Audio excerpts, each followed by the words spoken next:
Pizza Delight. Told you here, the first of the federal government's new airline passenger rights came into effect today, with thousands of dollars in compensation for passengers who get bumped off flights and those whose luggage is lost or damaged. Although payments for canceled and delayed flights won't actually come into effect until December, and only then when the circumstances are found to be within the airline's control. And to some that seems like a loophole that's almost big enough to fly a jet through. Here to talk about what the changes mean for the people who fly is Julia Kent, Director of Public and Government Affairs for CAA Atlantic. Thanks for having me. Welcome home. You're just back thank you so much. Yeah, sure. Good to have you. I want to begin by asking you in general terms, CAA represents both consumers and, of course, the airlines as a travel seller. How will each of those groups, the passengers and the airlines, be affected by these changes? Well, I think it's a really positive thing for Canadian air travelers in particular right now, and that's kind of what we're emphasizing. For the first time ever, we're going to have access to a standardized, clear set of rights when we're flying. There's no more of this question, you know, if you get bumped from a flight, like, what am I owed? What are my rights? It's going to be standard. It's going to be clear. But is it automatic? Pretty much, yeah. So you will have to file a claim in some cases. And that's one of the things that we think is maybe a downside of the rights. Right. But it's clear. All the airlines are going to adhere to the same rules. And you can have on your phone and say, hey, you owe me this. So that's a new thing. We didn't have that yesterday. We've never had that before. And what is the most important change, again, for the people who fly? I would say it's twofold.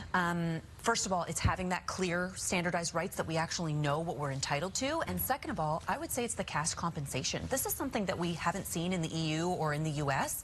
The fact that we are entitled to cash first, that is the first option we're given. And if we want to go for, say, a voucher or something, it has to exceed the cash value. So that, I think, is probably the biggest thing. What are your airline partners telling you about all this, though? Well, the airline partners, as we've probably seen in the news, have tried to delay this. They have successfully delayed it once already. They're pushing back. And that tells us something. That tells us that there's some meat to these regulations, right? It's enough that they want to delay it again. It also tells us something else, though, and they've already indicated that these changes will lead to higher fares. So as travelers, should we all be prepared to pay, and if so, how much?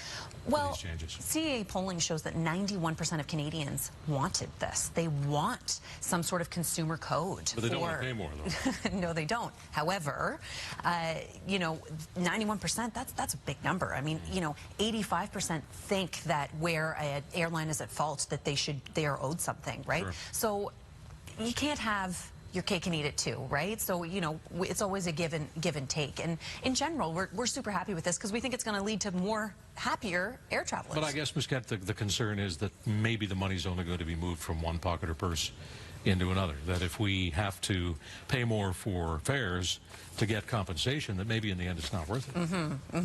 That's definitely one way of looking at it. The other issue is that there's this big gray area. When is an airline at fault, really? Well, what about that loophole? Does CAA consider that to be a loophole, the language that says when it's within the airline's control? I mean, we totally do. Totally do. Yeah. So this is like one of the reasons. If we were giving these regulations a grade, say out of 10, we would probably say it gets a 7 out of 10. They're not passing with flying colors. There are absolutely things that are not good here. And that gray area, that mechanical issue or out of the airline's control, that is an opportunity for them to abuse that, right? So it remains to be seen. It's going to take some time. It's going to take data for us to see, are they actually following the rules and are they working? The first A in CAA is for automobile, but CAA is a leading travel seller in the country. How often does your travel wing hear from customers who are displeased with an experience on a Canadian airline? More often than we'd like, for sure. I mean, the most common concerns are the bumping. How that's just not fair, right? That airlines can do that. The delays, stuff like that. But we know they do it because they overbook flights. Yeah. So why aren't we pushing to outlaw the practice of deliberately overbooking planes? So we also have to remember that these airlines are running businesses.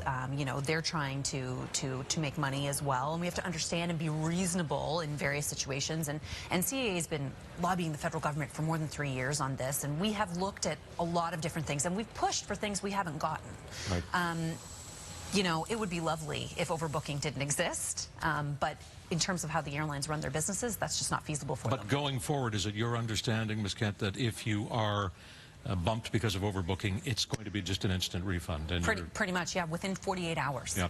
The air rights activist Gabor Lukacs, who of course doesn't like any of this, says the Bill of Rights doesn't give Canadians the same level of protection that people have in other countries. What more would CAA like to see by way of consumer protection that's not in these changes? Definitely one of the ones that I mentioned would be defining what constitutes as out of the airline's control and having some way to hold them accountable to that, to check in on them. That would be really, really good. Having access to data. We need to be able to measure how effective these regulations are. We need to see how many people have, you know, put in a claim for lost baggage and so on and so forth. So those are two things that would be really, really important. And another thing is we don't want to put the onus on the traveler to get their rights. We want these things to be automatic. Finally, do you expect these regulations and the changes will change the way the airlines operate, the way they do business? Absolutely, they're going to have to, but it remains to be seen, right? So this is day one. Literally no one has tried to use these rights yet. Not yet. Not yet. And we won't be able to use some of them for another few months. Exactly. Appreciate you coming. Yes, thank you very much. Julia Kent with the Canadian Automobile Association in Dartmouth. Back with more here on CTV News in just a moment.